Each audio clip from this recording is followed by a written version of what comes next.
Wait till you guys get back. However, what I was saying in the last video was that I've seen plenty of people who actually, you know what? Let me just wait till you guys get back. For those guys watching the replay, you're gonna have to enjoy a Corona with me until everybody get back in the chat. My son, Treyway.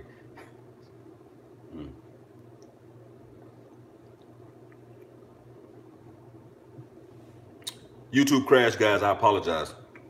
So for those back into YouTube crashed, but what I was saying to you was that I've seen plenty of artists have websites and market and advertise, right? But what they don't do is capture their leads.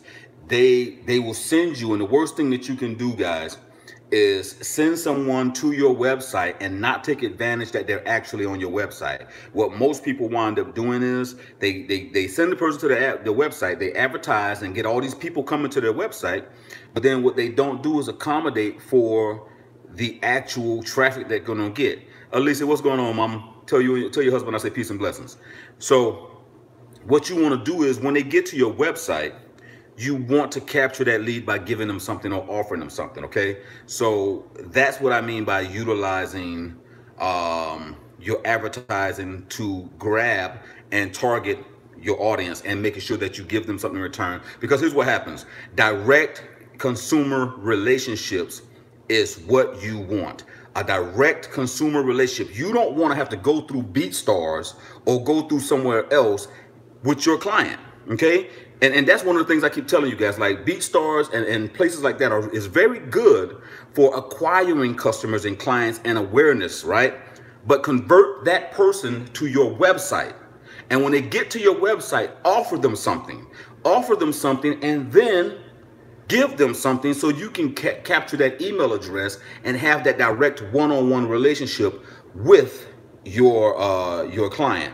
That will be your family / fans or listeners. So, you know, that's in a nutshell. I hope that makes sense. And I apologize. I can't control YouTube for all the guys who got kicked off. I know it's a pain in the ass that you got to get on. As a matter of fact, a lot of people still on the other live wondering what the hell just happened. So hopefully you guys catch on. But I can't even go back and see the other questions to ask. And okay, so good, Chris. I did see your question, Sensei. I'm back. Should I hook up the taxi program where you write songs for movies? Thanks for answering. Taxi is great. I will never tell you do or don't. My thing is, I am so anti right now you paying in advance and not getting something right then that I can't honestly give you a legitimate answer that I feel comfortable with. You're spending money on the possibility of it. And what is being done is your confidence is being taken advantage of. And I'm not saying Taxi's doing it per se, but there's many pay before you receive anything options out there, whether it's DistroKid, TuneCore, Taxi, whatever. And again, all of these companies are great. They have some kind of service. The benefit behind these type companies for people who are new to the industry or trying to establish yourself is it doesn't, when you're spending $200, $300, $400, you're spending more money on the hopes that you get a placement than you are actually in marketing yourself, if that makes sense. And so what I'm saying to you is if 10,000 people have paid $300 or $400, whatever it is, to have the opportunity for their music to get listened to. Because remember now, there's a process behind this. You're submitting music to their music department and their music supervisors, who then say, hey, is this music good enough or great enough to send to for this placement? It doesn't match up. Doesn't mean that your music is going to get heard by the music supervisor of that project that they're pitching you to. It only says that you're going to send your music to them. So you're spending money. And if you guys want to do that, you know, spend money with me. I can do the same thing, but I'm not. But you're spending money under the hopes and under your understanding that if I send this money, I'm going to get some kind of placement. And that's not necessarily the case. So when it comes to services like Taxi, even when it comes to like the distribution plug, right, with DistroKid and TuneCore and all this other stuff, the reason why we got our own plug was because it wasn't that they're not good services. They're great services for people who already have a fan base, who don't want to share royalties with record labels and things like that. But for producers who are up and coming, or artists that are up and coming and they haven't built that fan base, it's a terrible model, because you're paying for something not knowing whether you're going to receive your money back or not. So what we decided to do was do a distribution platform where we don't get paid unless you get paid. I think that's fair. And you have to start looking at it that way, guys. Unless y'all just have money to blow like that, man. Like, I love you all. I want all you to be successful. But if you got $400 or $300 just to give away for someone to listen to your music, damn, why aren't y'all donating money to me? I'll listen to your shit all day. If you're gonna pay me, I'll listen to it all day, and I'll send it to I'll do the same thing they're doing. But I won't do that because I wouldn't recommend that. You know what I mean? So what I'm saying to you is, no, I'm not gonna poop on taxi service because I don't know what they provide. I haven't met too many people who actually got placement. I think I've met one producer out of you guys, out of 30,000, that worked with Taxi and actually got a placement. He didn't say he got multiple placements. He got a placement. So, you know, I really don't know how to advise you on that. Just to say that when you're spending that much money up front, guys, you know, and under the hopes that you receive a placement to make that money back, so it's a large leap, guys. Okay. Alicia, okay, that's what's up. Steve Stout has a similar concept. Explain, what do you mean by Steve Stout has a similar concept? Meaning about paying up front, or what? What part are you talking about? Oh, Travis 757, we was talking about Taxi. Someone asked about Taxi and was it worth the investment to spend money with Taxi for the hopes that you get an actual placement with TV, film, or sync TV and film. There's libraries that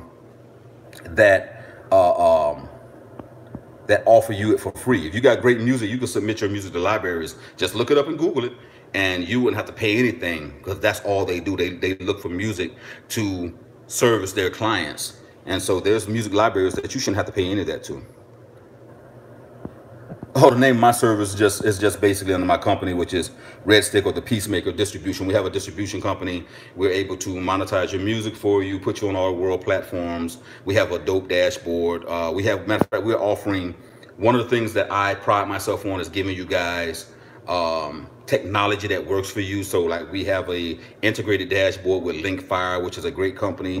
We have complete analytics. Matter of fact, a couple of you guys I just did a hands-on training with the dashboard, and a lot of people was blown out the water when they saw what the dashboard actually do. So but it's a useful tool. Okay, if you're interested, just send us a link, because I'm not going to be doing it for long. I'm not going to make it publicly available. I think I'm gonna start pushing toward more labels who are putting out at least 20 or more songs a year.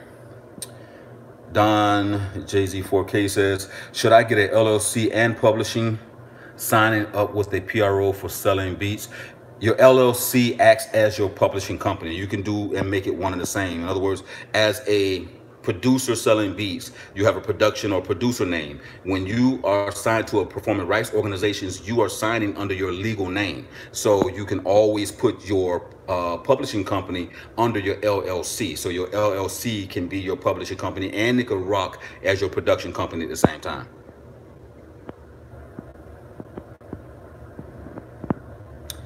VVS Jew say, I got a placement with broadband before. That's dope. I'm glad you got some money out of it. Win Purring says, I'm curious, how do you host your domain? What's your opinion on HostBaby? I don't know what HostBaby is. I have my own hosting company as well. I have the Dame Dash mentality, you know what I mean? If you guys need it, I try and position you guys to have it. Our hosting company, I think, is $55, $60 a year. That's your domain name and your hosting service. But what I do is I use WordPress, and I was just talking to one of you guys today. Matter of fact, you know who you are, and I'm gonna do a WordPress tutorial, because what I've come to understand is a lot of you guys are rocking with other YouTube channels under the premise of teaching you certain things, and the information is outdated. And you know, I will never poop on another educator, and that's not what I'm gonna do. But if I can help you speed up that process of building you a responsive website and do it in a day, I'm gonna do that. And that's a part of the whole conference thing. I want to do the conference. I want to do one-on-one time. I don't know whether to charge $400, $500. If y'all giving Taxi $500 or $400 for the promise of just listening to his stuff. I think $400 or $500 for a one-on-one session where we all in a house, you know what I'm saying? And, you know, we chopping it up, and we get it in, and I just help you build your websites. I help you do everything you need to do. I think it's reasonable, but you let me know, guys. All right, let me see the rest of the question. Steve is making it where artists take control, okay, of the music and own their masters with his United Masters company. He has 3 services he offers. Okay, so United Masters, right? I got you. Okay, so I didn't know Steve owned a United Masters. I've heard complaints about it. I don't want to. I'm not one to hit on somebody, but Steve Stout. Oh God, he's made enemies in the music enemy. I mean, in industry, I know that much. But I don't personally know the brother to say anything bad about him. Okay, yeah, I'm familiar with the NBA and stuff like that. Yeah.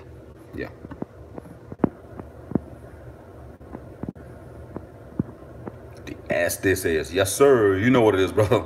Thank you. Who do you recommend I use for what portion, Sensei? Because I would have to go back up and look at your particular question. Most of the time I read your name and I read your question, but once I get to a zone, and I just had a Corona, I'm drinking on Corona, I can't remember what question you asked me.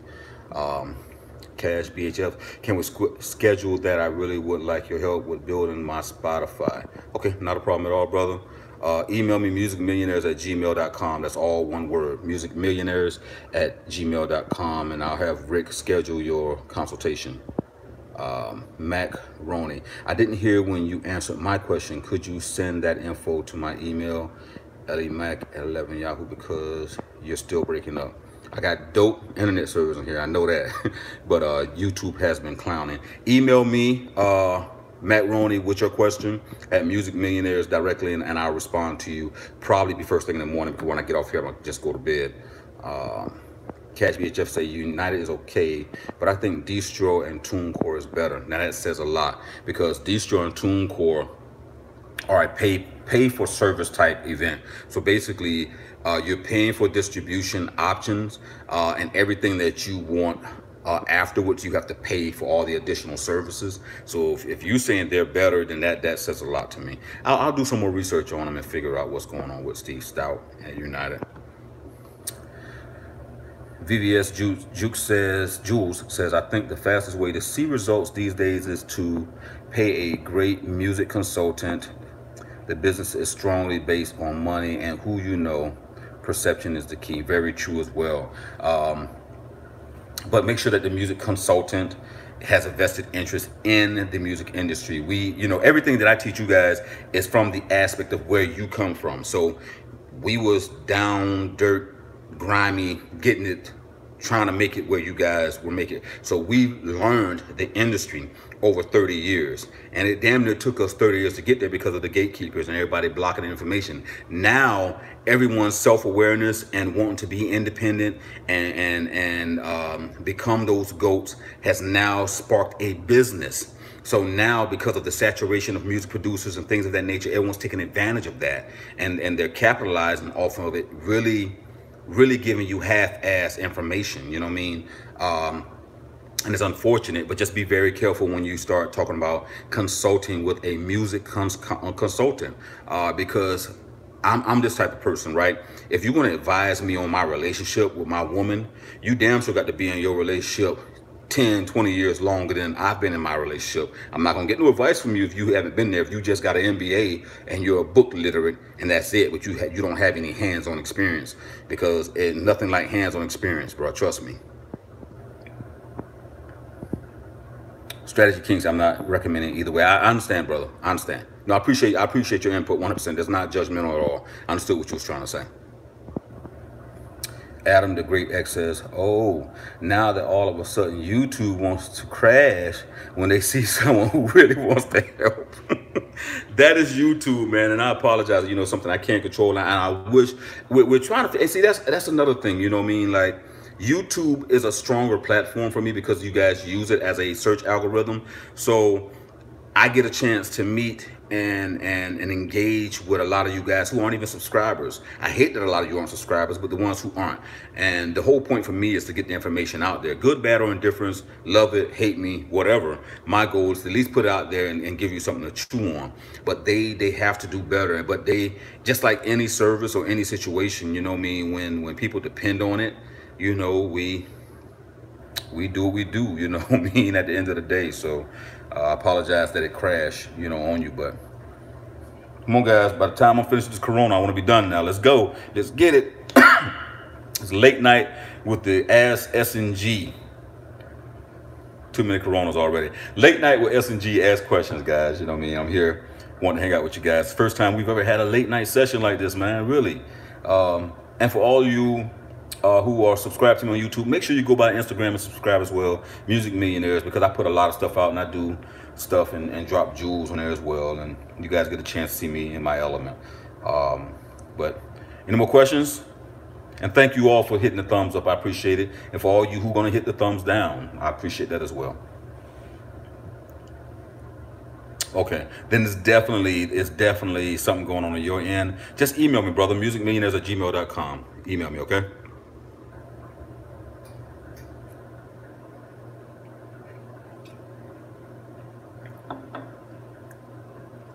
Strategy King, which new law? Because they've been passing laws left and right, brother. Which new law?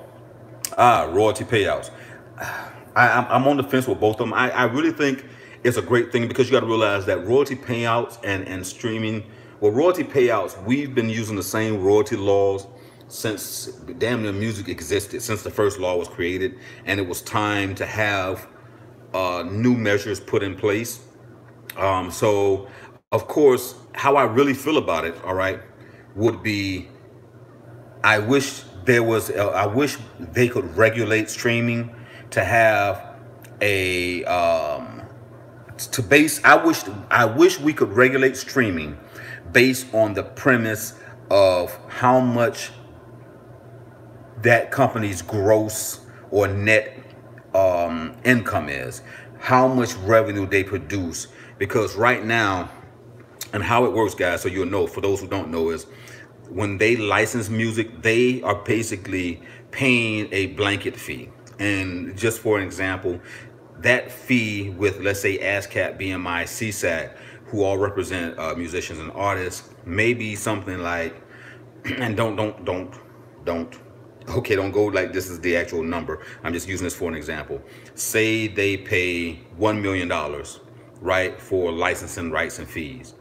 That money is then given to your performing rights organization.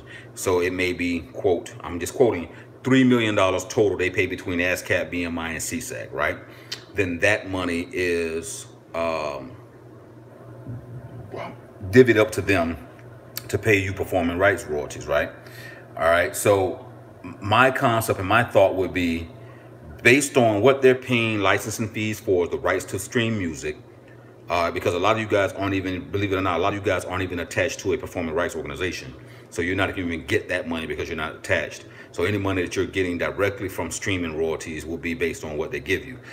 But I'm digressing. So my wish would be that they pay based on their joint revenue, that they create a pool like what happens with blanket licensing, and that pool is based on a streaming rate, and then based on how much your music is streamed, you get a portion of that large pool. But I would like it to be a pool that, let's just say, for example, and again, these numbers aren't direct. I would like to see a pool based on 1 billion streams, just for an example, and that royalty rate being a minimum of 1 cent.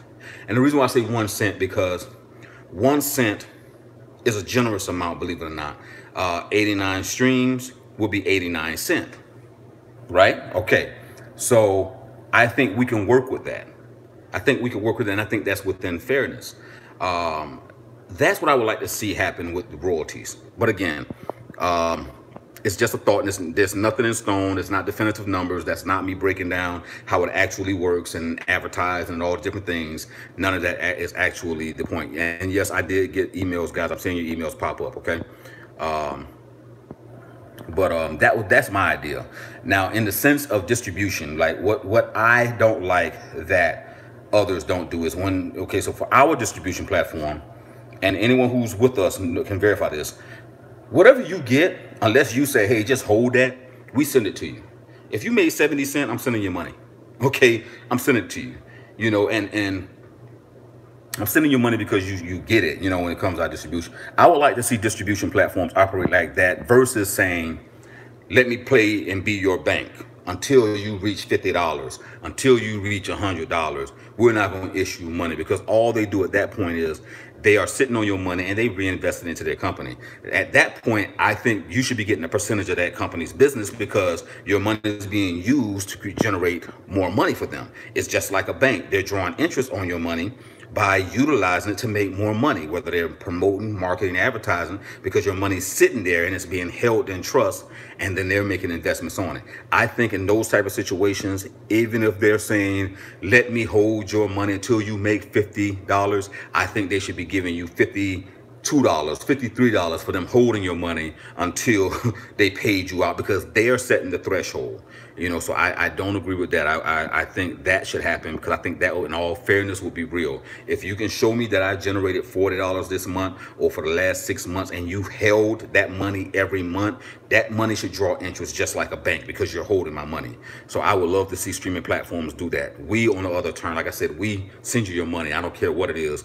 That goes for your music distribution or your YouTube channel. We're sending you your money. Soon as they give us your money, we're like, hey, this is what you earned. This is what you got. You can check it. Here's your money. But that's how I wish things would actually operate and work, guy. All right, let me go back and look at some of this stuff. Again, yes, I got emails, guys. Definitely. I'm a one-man band, guitar player, and what rhythm box you think I should buy? I like the MPC boxes, LOL. If you go with what you like, no, man, don't do that, guys. Don't go with, stop. Okay, so if you're new in the game, yes, get advice, what you think will work, and how it will suit your learning curve. But if you like something, get what you like. You're going to be comfortable with it. Once you find the need to broaden or expand, or when you find that there's a limitation to that equipment that you have, because you are progressing more as an artist and you are progressing more as a guitarist or whatever it is, and now there's limitations, or you want to try new things with your sounds, then move on to something better. But if you have a particular thing that you like, do it, man. Go hard. Go hard. Strategy King says, makes sense, as the streaming guys are all billionaires and they don't make any of the music. Very true. Very true. Tybee Trolling says, just want to say, huge fan ever since the Cloud Bounce video saves me hundreds of dollars with mastering. So thank you and appreciate the content, man. I appreciate you, brother, as much. I really thank you for telling me that, because that's the whole goal, brother. I'm not trying to step on engineers' toes at all. But when you know you have something that you need to get done and you are on a budget and you're producing, as much as you guys produce, some of you guys produce hundreds of tracks, and you want your music to sound good and you want to be represented. So I appreciate being able to give you guys that Cloud Bounce advantage. And again, for those of you who looking for mastering, most of the time you can always look in my description and see that link on any of my videos. Cash BHF says, genius. Thank you so much, brother. He said, I most definitely need to link up. I feel like you have the missing link to take me to the next level. I have what I have, and then hopefully you can make it work for you. That's how I would say that, brother. You know what I mean? Just whatever you need. But like I said, I really want to do a conference, a personal conference in Atlanta, Savannah, Jacksonville, somewhere that's accessible to everyone, and that more producers or artists are at. And we get a house. Y'all got me one-on-one, straight up conference. 2 days, we eat, sleep, we get it in like a tribe does, you know what I mean? We get it in, and you guys can ask the questions, we can work, we can build, we can fix websites, we can do all that, man. Just whatever you need, you here for it, and we get it in.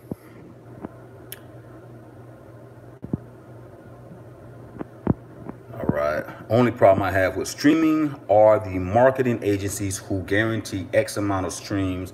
How does Spotify and other services differentiate between bots and organic listeners? Because Spotify and these other platforms are the platforms. They're only the listening vessels that your potential family, quote, fans will go to listen to your music. That's all they become. So the ideal is this: we create a streaming platform, no different than anyone else.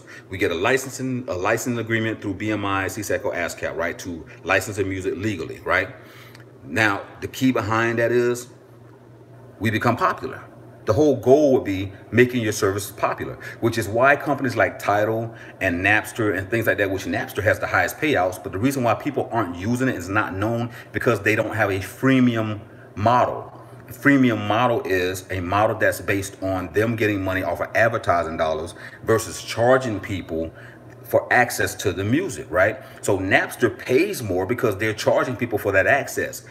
Spotify is saying, hey, you can listen to us free or you can listen to us paid. Either way, because we have this free platform, we're only going to pay you from the free example. You get what I'm saying? So, and they're able to do that because of the popularity of the service. No different than YouTube. YouTube pays the streaming rates that they pay because they're boasting 1 billion streams a month. You need me regardless. Whether I paid you or not, you need me. You need that market. You need that promotion. And that's what they base things on, guys. It's not a personal thing. It's really business. But at the same time, once you become dependent, it's like having a junkie, you know what I mean? Having like a drug dealer, you know what I mean? If he has the best goddamn, he don't have the best fucking prices, but he has the best product, people go to him. You know what I'm saying? It's like, take my chances over here or I'm gonna go over here. And I hate to use that example for lack of a better word, but it was just a quick analogy I needed to use. All right? Sensei, you're more than welcome, brother. I'm glad that I hope it gave you some value. But let me go back to your statement as well, as far as guaranteed amount streams. Anyone that is guaranteeing you streams, all right, and they don't have a platform of listeners that you can go to, is bot related. And when they're bots, you don't want to deal with that. Bots are only good for mentions. I just told somebody that today. Bots are good for mentions and tagging people into your stuff, but I wouldn't use a bot stream at all. But bots and streaming platforms are two separate things. Don't get it mistaken at all. They have to say cloud bounce and the native instruments is a cold-blooded comedy. Yeah, it's dope. Trust me. Definitely dope. Do you think these K-pop guys, gals are using bots to bump up their streaming numbers, YouTube? No, actually, you know what? And before I even read everything that you're saying, man, no, I honestly don't. I do think there are instances where it is happening, but you got to understand with like the Asian people, they're supportive. When they have artists, and here's what this tells you as well, that the American influence is so strong that when other cultures and other countries do it, their people fully support it because they want to hear that, but now they have a representation of it within their own people and they're going to fully support it 100%. Like there was an instance, one of these, he might have been a Korean artist, and please forgive me, I just remember reading it. I was on my way to an event and I remember reading this, but one of these Korean or Chinese artists was released a song and he hit the charts, and what he did was he did it based on pre-orders. That's a secret as well I need to share with you guys.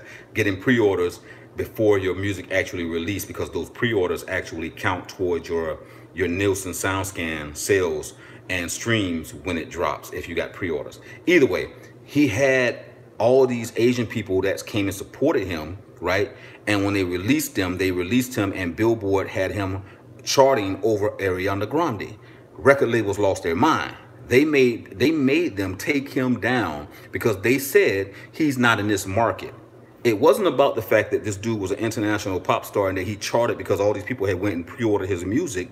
And so his music and sales was based on his international influence. They literally went and debated and had them take down and bump him down because they said it was considered illegal for him. And I don't even see that the concept. He's an international market. Ariana Grande is international artist, and all of those sales that they produce, no matter what country it is, determines them charting either worldwide, domestically, or whatever. But they literally bought him down because of the support he's receiving from the Asian market. Now, I said all of that to say to you that when it comes to K-pop and their creating bots to support their stuff. Okay. Now I do know my phone. I see my phone is chopping up because I'm looking choppy right now. So if you had that, that's what happened. Hopefully you heard that. And maybe YouTube don't want me to talk about this stuff, but no, I don't feel like they are botting their sales.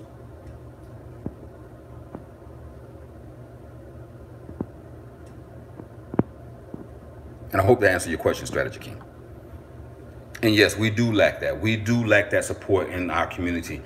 If we're talking about trolling, shooting, killing, booty popping, degrading our women, women degrading themselves, we're talking about right now, we have a society of drug addicts. Yes, I know I came into the era where we was drug sellers, but now everyone are drug addicts. And so glorified music that's glorified within our community that gets support is one that is depressing.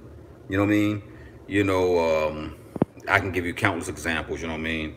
You know, want to put a bullet in my head and my girl left me and I'm so depressing and I want to cut my throat and all this other shit, you know, but it's crazy. And that's the crazy thing. If you put out depressive music or disagreeable music, you make a killing all day. But that's not a lot of us as producers, as artists, as songwriters, you know what I mean? Like I love Billie Eilish. Like I love this young girl's music, right? She's 17, dope, right? Dope tracks. But when you look at it, like her song, like it's one of my favorite songs, unfortunately, because of the hook. And you know, I listen to melodies. I listen to melodies, but well written, very well written. When you look at the lyrics to Billie Eilish's song "Bad Guy," it's dope. But when you listen to it, what she's saying, yo, you know, I'm that person who, you know, if my knees are dirty or red because basically I went down on somebody. You know, I'm the bad guy. I'm the one your girlfriend don't like. I'm the girl, you know, that might do your dad. It's a 17-year-old girl. It is one of the most popular damn songs and tracks out right now. Do you realize it's coming from a 17-year-old girl who's admitting whatever her sexual experience has been since she's been whatever age, and it sells. Again, mind you, dope melody. She well structured lyrical content. Like the verses are very well. It's a hit made song, but the content is influential to children, and that's what's being loved. That's what's being loved. So yeah, you know what I mean. Hey, yeah, it's what it is. And like you said, crazy #1 album in the world right now, man. And it do make you wonder. You know, but that's what we live in, man. Adam the Great X says, you a really solid cat, Jack. That one can truly appreciate throughout work. I appreciate you, brother. Thank you so much, man. Thank you so much. And I'll be hoping you guys gain, like we just chopping it up. I'm doing a little shit. I don't be trying to stunt. I just be wanting to chop it up with you guys and have a beer or two. Let's see what else we got. Yeah, it makes you wonder, man. It makes you wonder. And yes, it does hurt. I agree with you. It does hurt, man. It does hurt. It does hurt.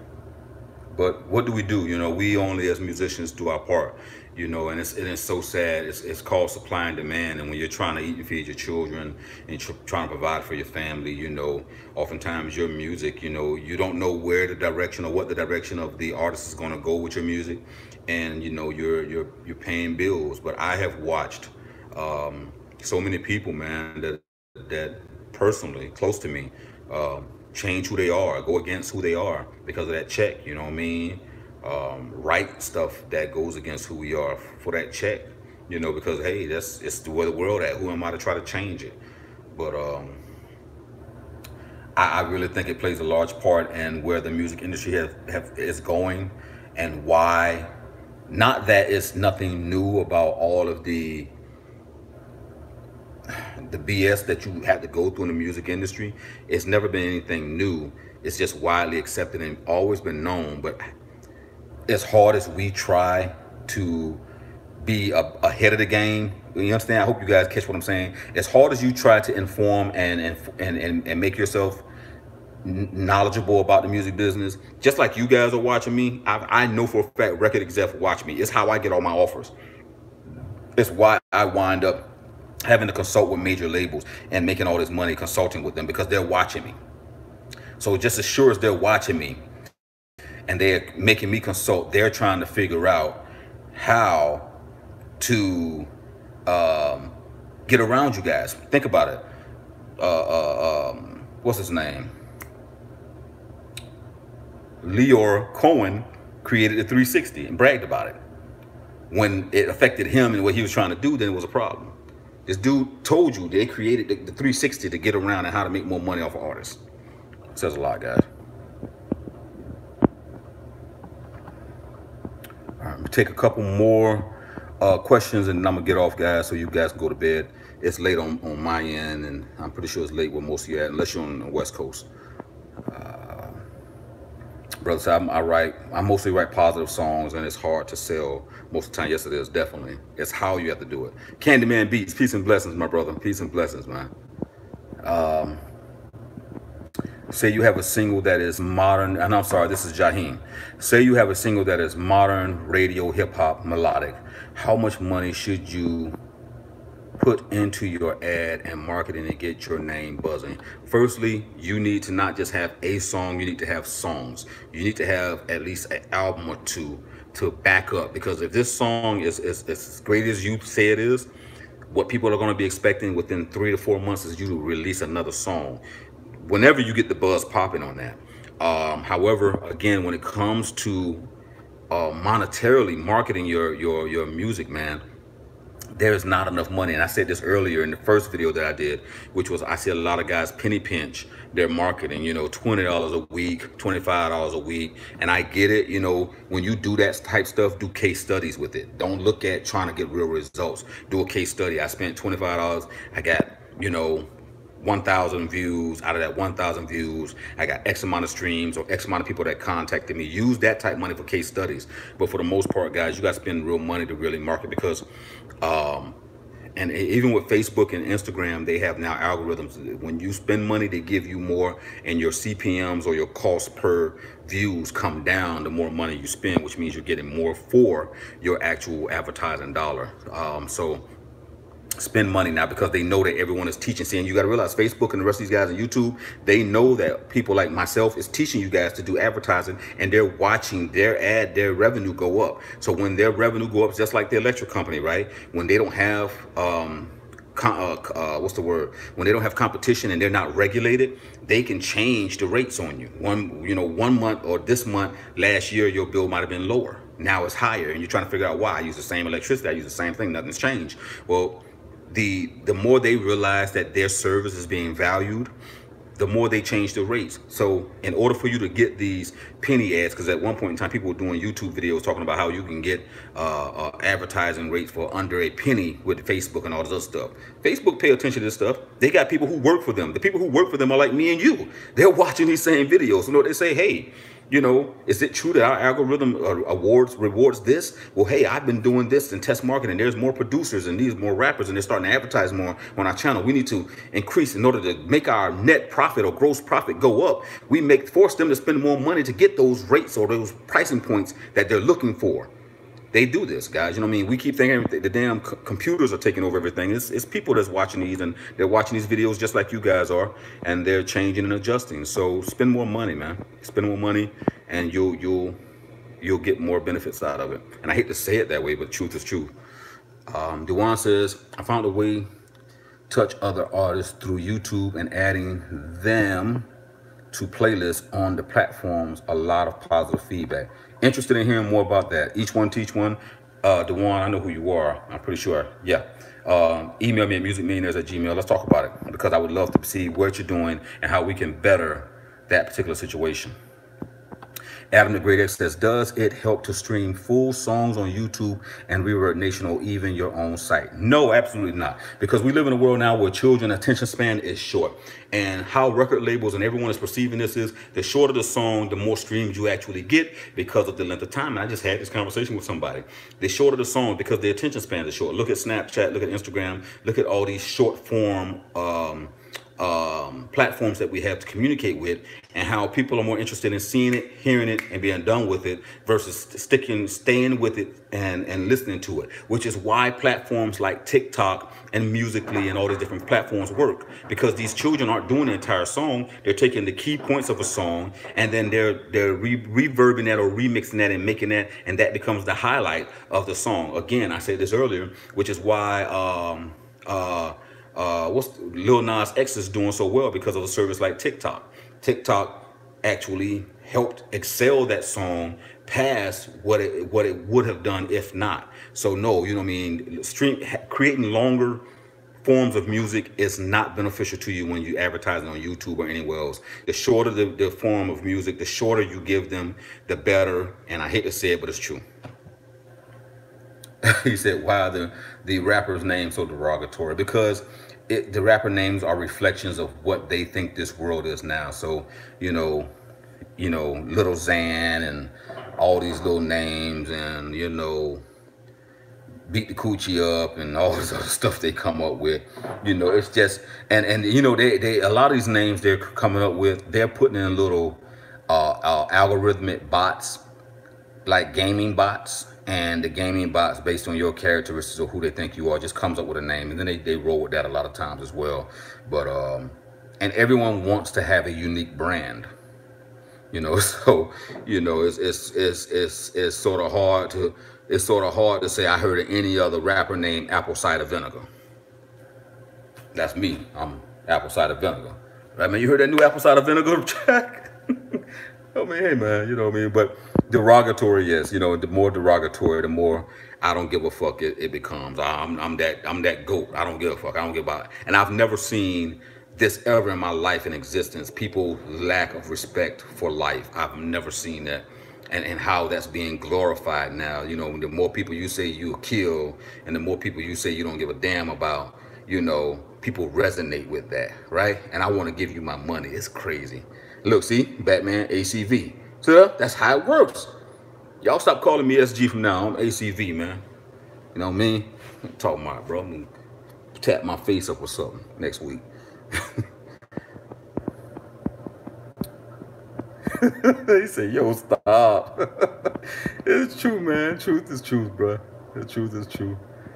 All right, man. Anyway, man, I love y'all guys, man. Look here, man. I really love y'all, man. I'm glad y'all stayed long enough and came back and we chopped it up, man. So, you know, let's do this sometime soon. You boys say, I'm gonna wait for this. You missed the rest of the video, though. We've been getting it in. So for all y'all just coming on, man, check out the other video and check out the rest of this video. Once I stop, you'll be able to watch it, man. But peace and blessings, man. I'm not gonna hold you guys up. Love you guys. It'll be available for replay, the professional, so you ain't miss nothing, man. We got it in, you know what I mean, but we definitely get it. So peace and blessings, guys. Let me hold on real quick. The ones that superhero music is what we make. New single used to be April 26th, fam. That's what's up. We're looking for it, brother. Look for it. All right, family. Peace, blessings, peace and blessings, my peacemakers. Peacemakers, remember that.